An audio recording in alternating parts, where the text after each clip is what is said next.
Vivendo como Isaac. Eu quero que você abra a sua Bíblia, por favor, tanto os que estão no templo, como também quem está acompanhando em casa, ou pela internet, ou pela transmissão ao vivo, em Gênesis, capítulo 26, por gentileza. Gênesis, capítulo 26. Eu quero ler com os irmãos o versículo, a partir do versículo 12.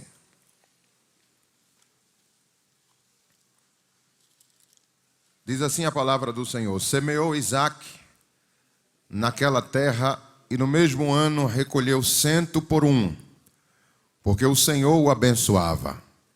Enriqueceu-se o homem, prosperou e ficou riquíssimo.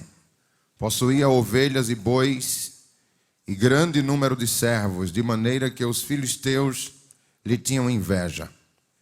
E por isso lhe entulharam todos os poços que os servos de seu pai haviam cavado nos dias de Abraão, enchendo-se de terra. Disse Abimeleque a Isaque: aparta-te de nós, porque já és muito rico e mais poderoso do que nós. Então Isaque saiu dali e se acampou no vale de Gerar, onde habitou, e tornou Isaque a abrir os poços que se cavaram nos dias de Abraão, seu pai, porque os filisteus os haviam entulhado depois da morte de Abraão.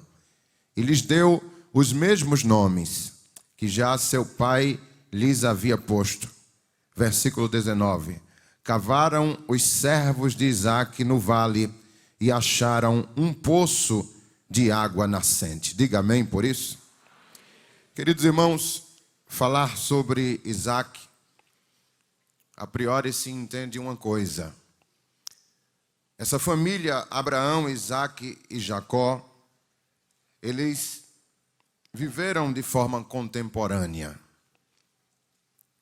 A gente percebe que Abraão, quando veio ter Isaque, ele já estava com 100 anos de idade.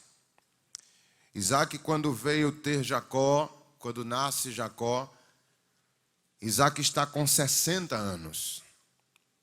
Então Abraão tinha 160. Mas quando Jacó completou 15 anos, foi o tempo em que Abraão morreu. Abraão estava com 175 anos. Então eles viveram na mesma época. Se Deus quisesse falar com os três, Deus poderia ter falado. Mas nós não encontramos na Bíblia, em nenhum momento, Deus chamando Abraão, Isaque e Jacó e falando de uma só vez. A gente encontra Deus tendo experiências com Abraão, depois Deus tendo experiências com Isaque, e depois Deus tendo experiências com Jacó de forma individual. Não que eles não vivessem na mesma época, mas porque Deus, ele tem uma particularidade, que ele não trata com massas. Ele trata com pessoas, com indivíduos. Ele fala de forma pessoal para cada um de nós. Diga amém por isso, irmãos. E Isaque teria a sua grande experiência com Deus. O Senhor vai mostrar que as experiências que ele teve com Abraão foram umas, mas com Isaque seriam outras experiências. E é aqui a primeira vez que o Senhor vem e fala com Isaque no capítulo 26, a partir do versículo 1, diz assim: sobrevindo uma fome na terra, além da primeira que havia nos dias de Abraão, foi Isaque a Gerar, avistar-se com Abimeleque, rei dos filisteus. E apareceu-lhe o Senhor e disse: não desças para o Egito, fica na terra que eu te disser. Habita nela, e eu serei contigo e te abençoarei, porque a ti e à tua descendência darei todas estas terras, e confirmarei o juramento que fiz a Abraão teu pai. Versículo 4. Multiplicarei a tua descendência como as estrelas dos céus, e lhe darei todas estas terras na sua descendência. serão abençoadas todas as nações da terra. Porque Abraão obedeceu a minha palavra e aguardou os meus mandamentos, os meus preceitos e os meus estatutos e as minhas leis. Ficou então Isaque em Gerar. Meus amados irmãos, pelo menos é a primeira vez que nós vemos na Bíblia Deus falando com Isaque de uma forma direta. Nessa ocasião, Abraão já tinha morrido. E esta experiência em Gerar é algo que marca a vida de Isaque e tem algo para nos edificar aqui nesta noite, nesta passagem.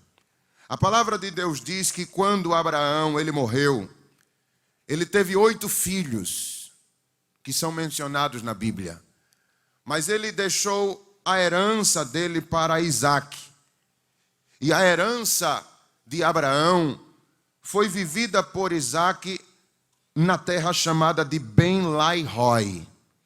Era nas regiões de Berseba, e a partir do versículo 11 do capítulo 25 diz assim: depois da morte de Abraão, Deus abençoou Isaque, seu filho, e Isaque habitou junto a Ben-Lai-Roi.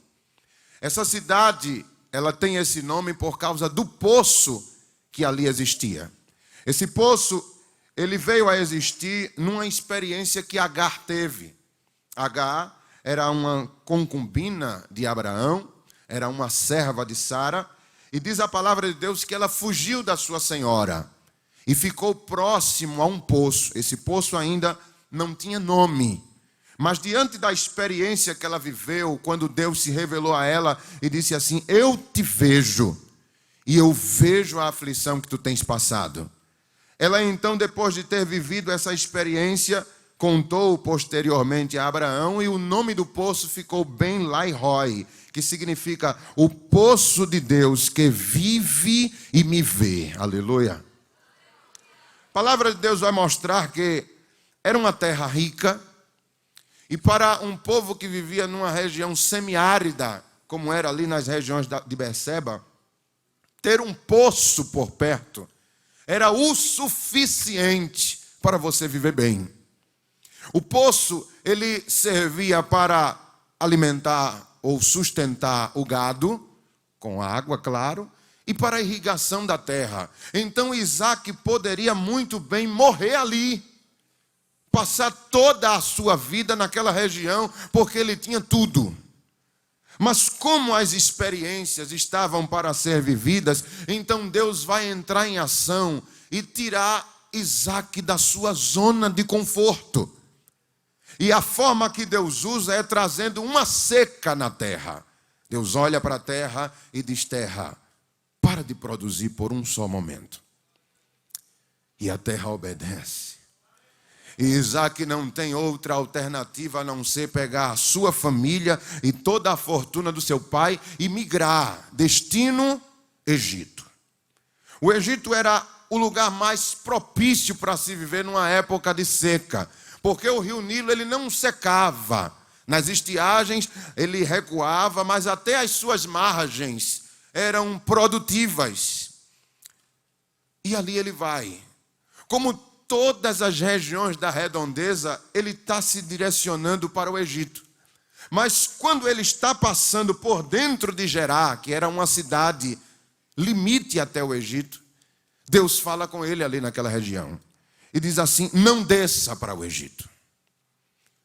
E ele faz todas essas promessas que fez a seu pai. E Deus agora vai trabalhar, modelando o caráter e preparando uma experiência nunca vivida para Isaque. A primeira coisa que Isaque tem que fazer é entender que é preciso obedecer a este Deus. Deus testa a sua obediência e diz assim: me obedeça como obedeceu o seu pai Abraão. Deus estava dizendo: eu fui amigo de seu pai e quero ser seu amigo agora também. Abraão foi meu servo, mas agora estas experiências vividas por ele, eu quero que você vivencie. E o primeiro passo de tudo isso é aprender a me obedecer. Aleluia. Era tentador a proposta de ir para o Egito. Ele rico, seria muito bem recebido, mas ele vai ficar numa terra improdutiva, vendo todas as caravanas passando e dando tchau para Isaac. E os seus empregados, seus servos, dizendo: patrão, nós vamos realmente ficar aqui, nesta terra seca? E ele dizendo: é que Deus apareceu para mim e exigiu que eu ficasse. Oh, glória a Deus. E ele fica. E ele vai agora aprender experiências gloriosas com Deus. E a primeira experiência que ele vive é uma experiência negativa. Porque ele diz à sua esposa, ele diz o seguinte: já que nós vamos ficar na terra de Gerar, os homens daqui, eles procuram sempre ter mulheres. E talvez o rei, ele queira te ter por sua esposa, então diz que é minha irmã. E eu direi que sou teu irmão. O problema não se agravou tanto, irmãos, pelo fato de nenhum homem ter posto os olhos sobre a esposa de Isaac. E uma certa vez, o rei de Gerar, Abimeleque, estava observando pela janela e viu Isaac com intimidades com a sua esposa. E chamou Isaac e disse assim: tu disseste que ela era tua irmã, mas pelo teu comportamento com ela, ela é a tua esposa. E ele se constrange, porque ele é pego na mentira. E essa mentira, amados irmãos, ela tem que ser de imediato corrigida, porque Deus está dizendo com esse fato: para você aprender e para ter experiências e para andar comigo, é preciso estar puro. Eu não aceito mentiras, eu não aceito farsas, eu não aceito enganos. Eu sou um Deus verdadeiro e para você conviver comigo é preciso santidade. Aleluia! Eu vejo isso na Bíblia, amados irmãos, na vida de Moisés. Quando Deus o chama, ali na sarça ainda, Deus mostra alguns sinais e nós percebemos que o diálogo não é nada curto, é longo. E a grande maior parte do diálogo de Moisés com Deus é tentando convencer a Deus que Deus estava errado na escolha. Mas quando finalmente Moisés percebe que Deus não vai desistir, aí Moisés diz assim: eu vou precisar de alguns sinais para mostrar a Faraó. E Deus diz a ele: olha, joga essa vara no chão. E ele joga a vara se transforma em serpente. Ele pega a vara pela cauda.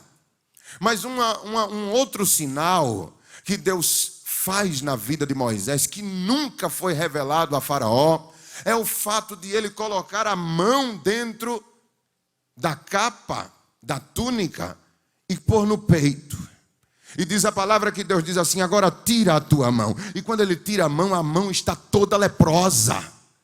E Deus diz a ele: coloca novamente. Ele coloca. E Deus diz: tira. E ele tira. E a mão está perfeita, está pura. Aquele sinal nunca foi mostrado a ninguém, porque não era para ser mostrado. Aquele sinal era unicamente para Moisés, e aquilo tinha um significado. Deus estava dizendo: você vai andar comigo, mas o teu coração deve estar puro, pois estando puro o teu coração, as obras das tuas mãos também serão puras. Se o teu coração for impuro, as obras da tua mão serão impuras. Mas se o teu coração for limpo, aleluia, as tuas obras serão limpas e puras. Aprenda isso, Moisés, que para andar comigo tem que viver em pureza. Diga glória a Deus por isso. Mas era uma mentirinha. Mas eu estava só brincando. Mas por que você levou isso a sério, Abimeleque? Deus não aceita mentirinhas. Aleluia. Deus é um Deus tão sério, irmãos. Eu vejo no livro de Eclesiastes, capítulo 10, versículo 1, quando o escritor o livro de Eclesiastes, ele diz assim no capítulo 10: a mosca morta, escute bem, faz o unguento do perfumador exalar mau cheiro. A mosca morta faz o unguento do perfumador exalar mau cheiro. Quando você lê esse texto, você imagina um frasco grande. É um perfumador, é um comerciante, é um perfumista.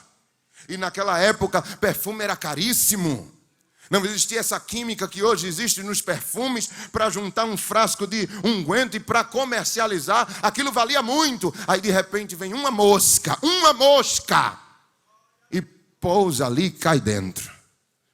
E faz todo o vaso se perder. Todo o perfume se perder. Por causa de uma mosca. Eu pergunto aos irmãos aqui, quanto vale uma mosca? Se eu tivesse uma mosca na mão aqui para lhe vender, para leiloar, quanto você daria por uma mosca? Nada. Não vale nada. Mas o frasco de unguento valia muito dinheiro. Mas uma mosca morta levou a perder todo o frasco de unguento. O que é que isso tem a ver? Isso tem a ver no seguinte: Deus está investindo na tua vida, mas tem minúcias, coisas pequenas, que se entrar na tua vida, pode levar a perder todo o investimento de Deus que faz em você. Oh, glória a Deus! O que faltou naquele frasco, naquele vaso de unguento, foi uma tampa. Aleluia! Foi falta de vigilância do perfumista. Nesta noite o Espírito Santo está lhe dizendo: o que eu tenho investido em você é caro. Não deixe que coisas pequenas venham tirar a unção que eu tenho dedicado, investido em você. Oh, glória a Deus! Eu estava ali observando esse copo d'água. Eu estava vendo aqui a composição química dessa água. E tem aqui cloreto, tem sódio, tem nitrato, tem bicarbonato, tem uma série de coisas aqui para complementar esse copo d'água. Eu pergunto a você, se tivesse aqui escrito 99% puro, mas 1% esgoto, quem beberia? É 1% de esgoto. Toda a água é pura, mas tem 1% de esgoto. E se você não beberia, Deus também não bebe.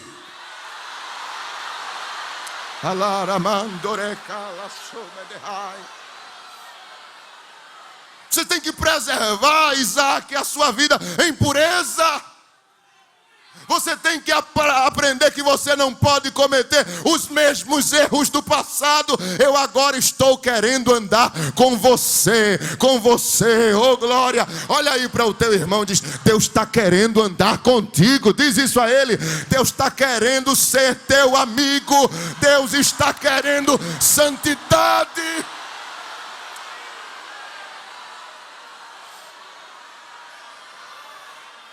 Não deixe a mosca morta destruir um investimento de Deus alto.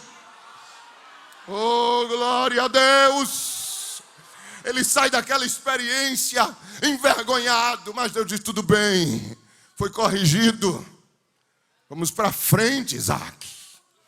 E diz a palavra de Deus que Isaac, ali na terra de Gerar, ele tem um plano. Ele diz: eu vou procurar um poço que meu pai cavou aqui. E ele fala com o rei Abimeleque, e o rei aponta e diz: é ali, o poço que teu pai cavou. E ele diz: então é aqui que eu vou ficar. E ele vive do poço. Os filisteus, irmãos, que era composto na região de Gerar, eles não sabiam cultivar a terra. Os filisteus eram um povo que sobrevivia das batalhas. Reis e povos sempre estavam contratando o exército dos filisteus para as batalhas. Então eles eram como um assassino de aluguel. Ele cumpria os seus mandatos e ele voltava com os despojos, mas eles não tinham a coragem de explorar a terra. Mas Isaac, ele fica em Gerar, e ele então, a Bíblia diz, semeia. Diga comigo: semear. Ele semeia naquela terra, ele fica e ele semeia. Deus me fala alguma coisa nesse sentido. Porque uma coisa é você obedecer a Deus e ficar, mas outra coisa é você ficar e dar frutos. Outra coisa é você ficar e semear. Ele poderia dizer assim: olha, Deus, eu vou ficar, mas de braço cruzado. Ele poderia dizer: eu estou obedecendo, o Senhor disse para eu ficar. Aleluia. Agora faça alguma coisa, Deus, eu estou ficando. É o que muitas vezes acontece com certos jovens, certos crentes. Deus dá uma ordem, mas ele não contribui. Ele fica emburrado com aquilo. Ele fica chateado, pois Deus está exigindo isso dele. Crente, você tem que obedecer, mas você tem que contribuir com a obediência. Essa obediência, ela deve ser com alegria. Ela deve ser prazerosa. Aleluia! Eu estou obedecendo.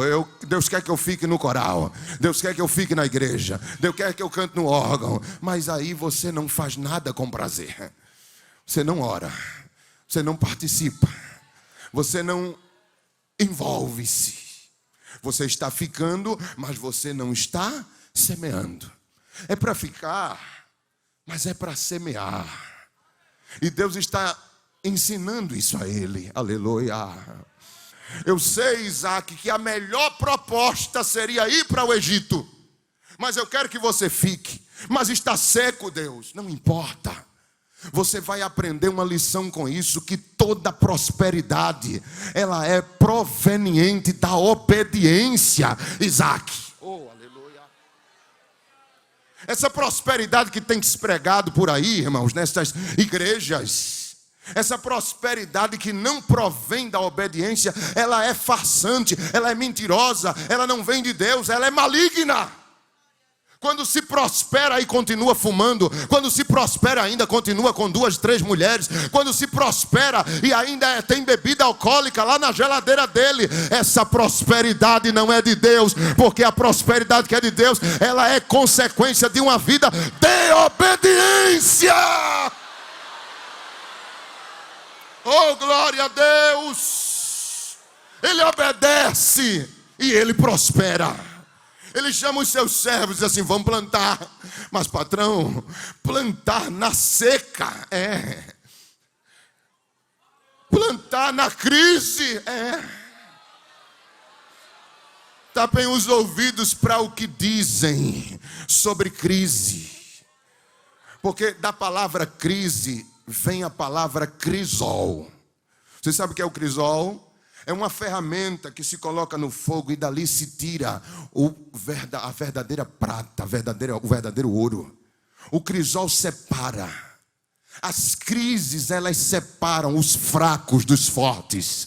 As crises revelam quem realmente é herói, quem sobrevive. Então crise, aleluia, é uma coisa que o povo de Deus encara com naturalidade, porque a bênção de Deus está sobre nós, irmãos. Oh, glória a Deus! Então semeia. Vamos nos apegar ao que Deus disse. Deus disse: eu te abençoarei. A terra é seca, bateu a enxadeco assim, e a fumaça, a poeira subia de tão seco. Bota a semente aí nessa terra seca. E colocou. Patrão, eu nunca vi isso, nem eu, mas coloca. E colocou. Oh, glória a Deus. E diz a palavra de Deus: naquele ano. Diga comigo: naquele ano. Diga de novo: naquele ano. Quem sabe esse naquele ano é o nosso ano de 2017. Ele produziu 100 por 1, irmãos. Aleluia.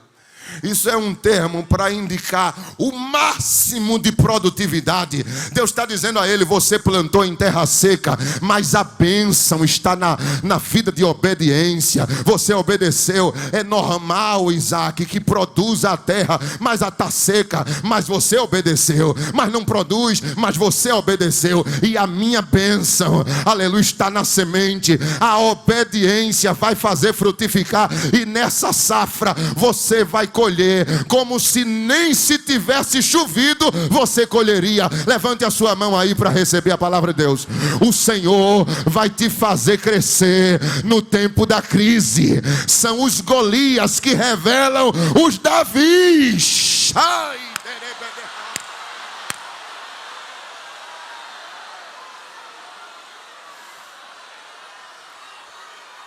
glorifique mesmo a Deus. Aleluia! Glória a Jesus! Glória a Jesus. Você que é jovem, entenda isso, filho. Você que é adolescente, entenda essa palavra. Aleluia, glória a Deus. Aprenda a ser servo. Este congresso vai lhe ensinar a ser servo. Você vai ter que sair daqui com o seu diploma de servo, servo de Deus. Aleluia. Ele não foi preguiçoso. Ele não foi manhoso. Ele trabalhou. Ele se esforçou. Oh, glória a Deus. Ele suou, ele guerreou. Isso chama a sua atenção para uma época que nós estamos vivendo, irmãos, de uma geração, não digo a geração da igreja, mas uma geração a nível Brasil, de jovens que não quer mais fazer nada. Não quer se desenvolver intelectualmente. Aí eu fico achando, irmãos, como seria uma entrevista de um jovem no seu primeiro emprego. Porque se passa por entrevistas. Você sozinho lá, sem ter o hábito de dialogar. Por quê? Porque vive internet o tempo todo. Internet é uma turbulência de informação sem ser digerida. Aí você chega lá, o entrevistador diz assim: olha, tu tem alguma experiência? Nada. Mas você sabe fazer o quê? Nada. Aí de repente na entrevista ele se lembra: ah, eu sou administrador. Que alívio. Ele, que tipo de empresa? Média, pequena ou grande porte? Ele diz 5. Eu sou administrador de 5. 5 empresas? Seu pai? Não é empresa, não é nada. E é o quê? Administrador de quê? Administrador de grupo de WhatsApp.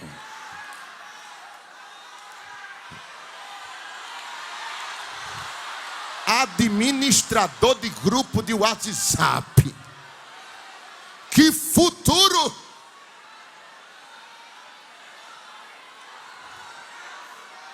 Vai semear, Isaac. Vai semear, Isaac. Oh, glória a Deus. Aí quando completa, irmão, seus 20 anos, sai dessa fase e diz: quero casar. Quero casar. Casar. Casar. Davi, quando estava com 70 anos no seu leito de morte, ele chamou Absalão. E a primeira coisa que ele disse a Absalão foi essa: seja homem. Para sentar naquele trono ali, primeiro, seja macho, seja homem.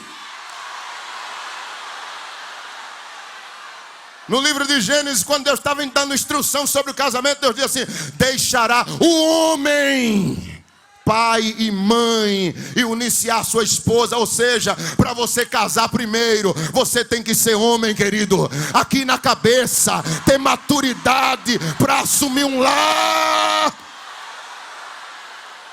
Ser homem. Não se casa meninos, se casa homens. As moças digam glória a Jesus.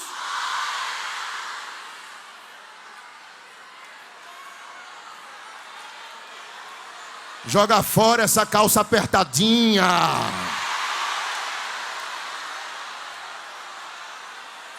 Já chega na loja perguntando: tem calça jeans com lycra, com elastano? Acaba com isso, rapaz. Seja homem, vá semear.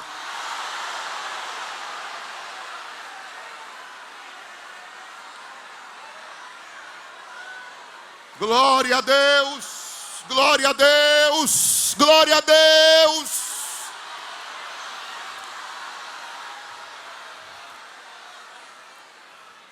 A gente está vivendo uma geração, irmãos, de casais, me permitam dizer, que não sabem resolver problemas de casais. Casais que não completam 1 ano de casamento, já está se falando em divórcio. Por quê? Porque a adolescência, a juventude dele não o preparou para isso. Moças, se acordam 11 horas da manhã, não sabe lavar uma roupa. Não, mas tem a máquina. Tu sabe se teu esposo vai ter dinheiro para comprar máquina?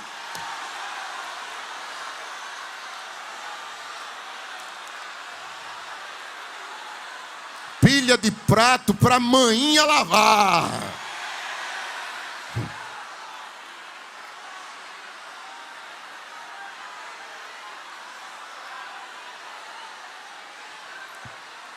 Ai, Jesus. Glória a Deus. Olha, irmãos, aleluia. A palavra de Deus diz que Deus fez a ele prosperar e ele ficou muito rico.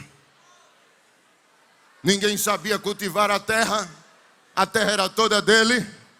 E Deus dizendo aí, dá uma lição neles, Isaac, de trabalho, de esforço. Aí sabe o que fizeram? Os filisteus foram de madrugada e encheram aquele poço de Isaac de areia, terra. Quando amanhece o dia, ele vê o poço entulhado. Amanhece o dia, está o rei Abimeleque na sua porta, dizendo assim: Isaac, eu vim falar contigo. O que foi? Queremos que tu saia daqui, vá para outro lugar. Você prosperou demais. Você enriqueceu. Você está mais poderoso do que eu. Sai daqui. E ele volta para a tenda dele pensando: olha, ele mandou eu sair, mas Deus quer que eu fique. O que é que eu faço? Aí ele pega a família e vai para o vale.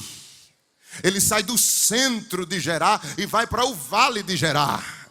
E Deus dizendo assim: não tem problema, a bênção vai te acompanhar, filho.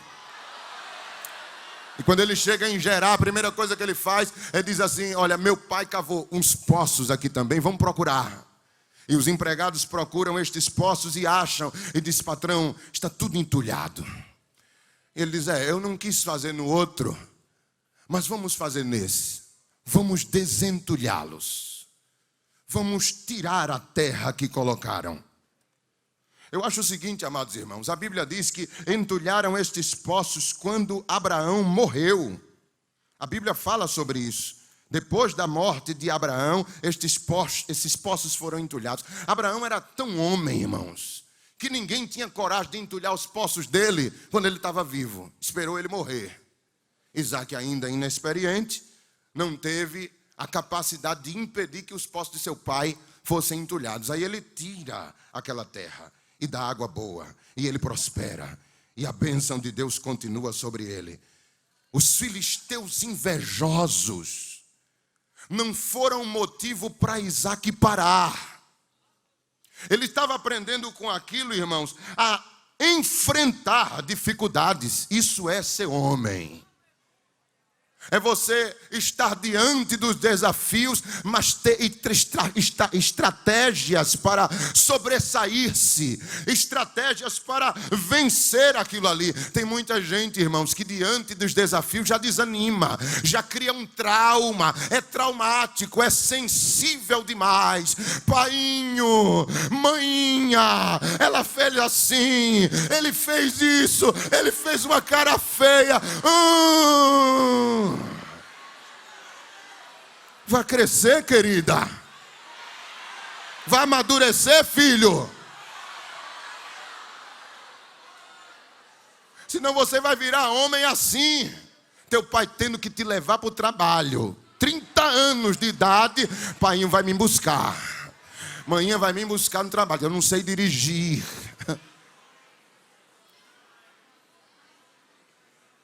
Enfrentou os desafios das invejas, disse: não tem pai mais vivo, eu vou enfrentar. E Deus com ele abençoando. É isso, filho, tu estás no lugar que eu quero, tu estás chegando aonde eu quero. E ele fez, irmãos, com que os poços fossem desentulhados. Aí de repente ele amanhece com uma ideia. Era o que Deus mais queria que ele fizesse. Ele chama os empregados: olha, gente, a gente desentulhou os poços, está bem, mas hoje eu quero cavar os meus poços próprios. Aleluia. Glória a Deus. Os poços de meu pai são bons, mas eu quero ter os meus poços pessoais.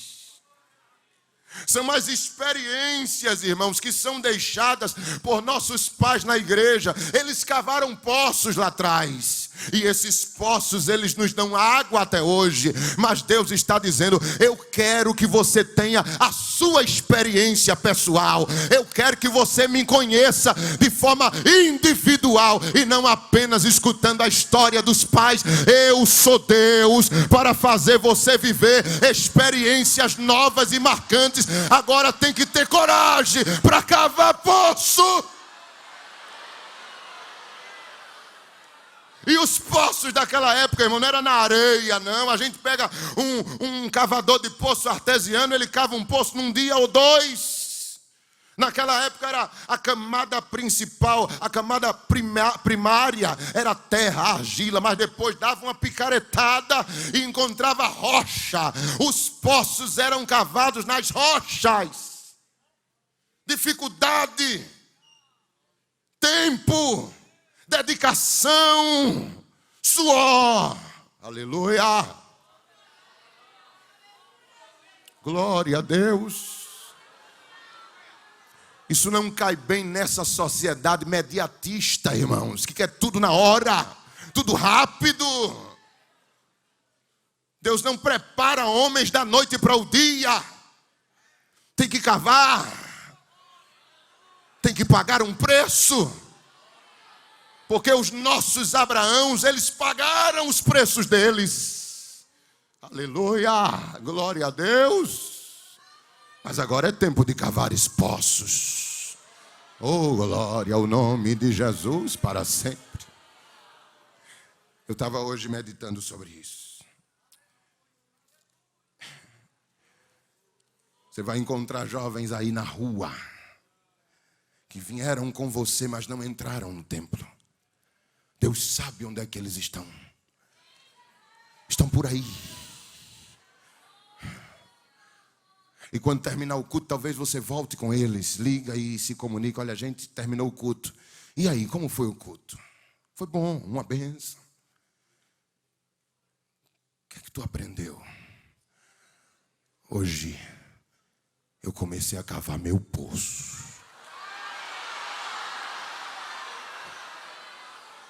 Meu poço. Estou cavando os meus poços. Talvez daqui para domingo você já encontre água. Aleluia. Talvez hoje você já encontre água. Oh, aleluia. Louvado seja Deus para todo sempre. Aquela perseguição que ele sofreu dos filisteus era Deus empurrando ele para o que queria. As dificuldades muitas vezes são permissão de Deus para você chegar onde Ele quer. E Deus está te dizendo: eu quero que você cave. Na oração, no jejum, na Bíblia, cavando teus poços, tendo as experiências com Deus. Oh, glória ao nome de Jesus. Aleluia, aleluia. Ter a tua vida pessoal de oração. Organizar seu tempo com Deus. É o meu tempo com Deus. Quanto tempo você gasta de oração, jovem? Quanto tempo tu tens por dia falando com Deus? Oh, aleluia, glória a Deus. Eu estou falando pausadamente para você meditar, digerir o que o Senhor está lhe falando. Porque quando você chegar no céu, você tem que ter conhecimento de quem Deus é, irmãos. A gente nunca pode entender que vai chegar no céu e vai ficar... Deus vai se apresentar a você. Você nunca falou com Ele aqui na terra. Você não tinha um diálogo saudável com Ele aqui na terra. Vai ter lá no céu. Vai falar o quê? Vai ficar olhando as nuvens, ficar olhando o sol lá de cima. Vai dizer: Deus, o sol é lindo daqui, não é? Olha como vejo os planetas daqui. Certo. E daqui a pouco tua conversa com Deus acaba. Tu vai passar a eternidade com Deus lá, não tendo como falar com Ele. Por quê? Porque enquanto estava aqui, você não dialogava, você não conversava, você não falava com Ele, você não o conhecia. Aqui na terra, como você vai querer que Ele lhe aceite lá no céu? Jesus, Ele disse: muitos chegarão diante de mim a dizer: apartai-vos de mim, que eu não vos conheço. É preciso conhecer Ele aqui, para quando se encontrar, aleluia, ser somente uma questão de junção. Mas eu já te conhecia, Jesus. Eu dobrava meu joelho, eu falava contigo, eu ouvia a tua voz, tu falava comigo. Nós tínhamos, aleluia, um relacionamento. Eu cavei poço lá embaixo, Jesus. Oh, glória a Deus.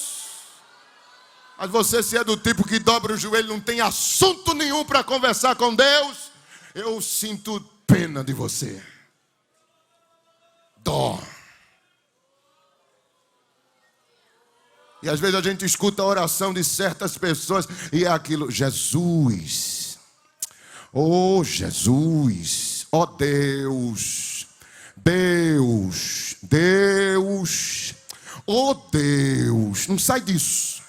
Acho que o Senhor fica olhando lá de cima. Ele vai começar a conversar comigo quando?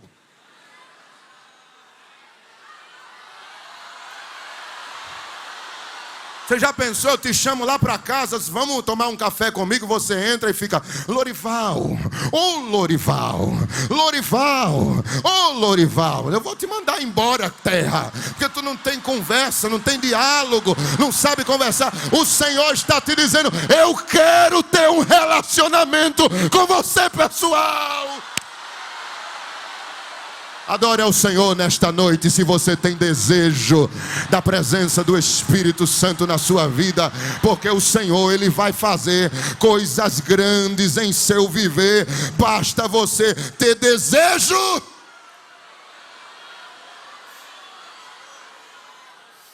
Eu vou concluir. A Bíblia fala que ele cavou 2 poços, e estes 2 poços foram tomados. E ele não para, ele cava o 3º poço. E no 3º poço, diz a palavra de Deus, que os filisteus desistem de querer tomar o poço. Ele aprendeu a se valorizar. Aprenda a se valorizar. Aprenda a valorizar o que você tem tido de Deus. Purifica a tua boca, aleluia. Consagra tudo que é teu, seja consagrado, do violão, a tecla do teu computador, seja santificado diante do Senhor. Oh, glória a Deus. E depois o Senhor concluiu, depois que ele terminou este aprendizado, na mesma noite o Senhor lhe apareceu e disse: eu sou o Deus de Abraão, teu pai, não temas, porque eu sou contigo, abençoar-te-ei e te multiplicarei a tua descendência por amor de Abraão, meu servo. Oh, glória a Deus. Era Deus dizendo: eu te amo, filho.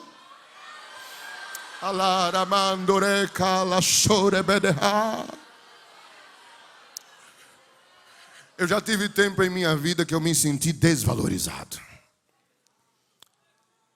Tem fases na nossa vida que a gente dobra os joelhos e diz: eu não estou valendo nada, Senhor. Aquelas crises existenciais. Dá um teclado aí, filho, que eu estou terminando. E uma vez Deus falou comigo e disse assim: quanto valia José para os seus irmãos? Eu disse: 20 ciclos de prata, Senhor. Valia 20 ciclos de prata. Aí veja o trajeto. Ele foi vendido para o Egito, ele foi para a casa de Potifar, ele foi para a prisão. Mas houve um tempo que ele foi governador. E o Egito enriqueceu por causa de José. José levantou o armazém, José conseguiu juntar 2/5 de toda a produção, e os povos vieram comprar a ele, e ele enriqueceu o Egito, e chegou a Faraó e disse: olha, o dinheiro das nações acabaram-se, e eu estou negociando as terras dele. Quando o tempo de seca passar, ó Faraó, tudo é teu. Ele enriqueceu o Faraó, ele tornou o Egito a maior potência da sua época. Aí eu pergunto a você agora, o que Deus perguntou a mim: se chegasse o imperador da Etiópia e dissesse assim: Faraó, por quanto tu me vende esse servo teu? Se chegasse o imperador da Babilônia e dissesse assim: Faraó, vim negociar, mas não é cereal, eu quero que tu me venda esse homem. Quanto ele custou para entrar aqui? 20 ciclos de prata, nada. Mas agora ele não tem preço. Ele não tem preço. E Deus me dizia: chega o momento em que eu invisto tanto em você. Tanto. Abra sua mão para receber essa palavra. Abra a mão. Chegará o tempo que eu vou investir tanto em você, filho. Pode ser que agora, aleluia, alguém não tenha nada para dar. Alguém não olhe para você com expectativa de nada. Mas o Senhor te diz: eu estou investindo na tua vida. Eu estou trabalhando.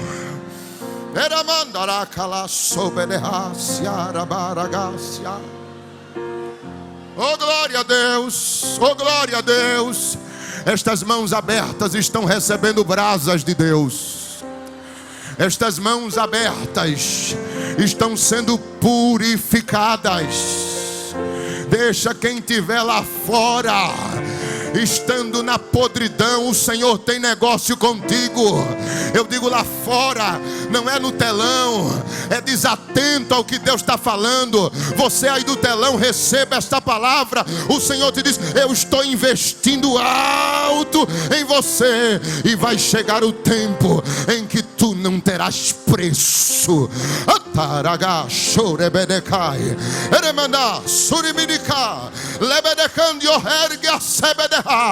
Mas nesta noite, toma posse dessa pá na tua mão. Vai cavar um poço, vai montar o teu altar, vai ter uma comunhão com Deus. Você que não é batizado com o Espírito Santo, o Senhor te diz: abre a boca que vai jorrar água. Oh glória a Deus, oh glória a Deus, oh glória a Deus, oh glória a Deus. Todo ano Deus avança contigo, jovem. Todo ano, eu vou repetir, todo ano Deus avança alguma coisa com você. Você não é o jovem de 2016 mais. Se em 2016 tu estava aqui dando glória, 2017 é o ano de tu falar em línguas estranhas. Se 2016 tu falasse em línguas, 2017 é o ano de tu ser usado em profecia pela primeira vez. Se tu já profetizava em 2016, 2017 é o ano de tu ser usado na área de cura.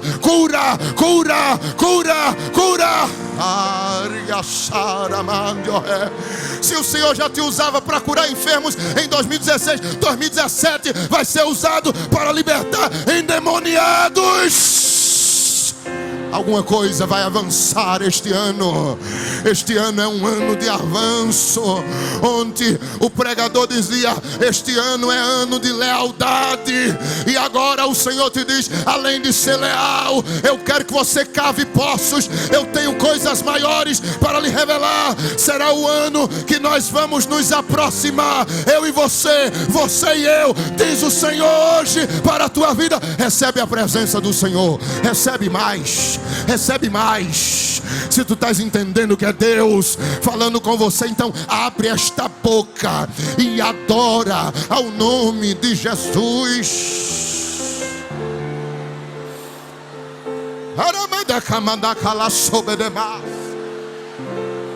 Sinta renovo de Deus aí no telão, aí na internet. Receba poder de Deus aí também.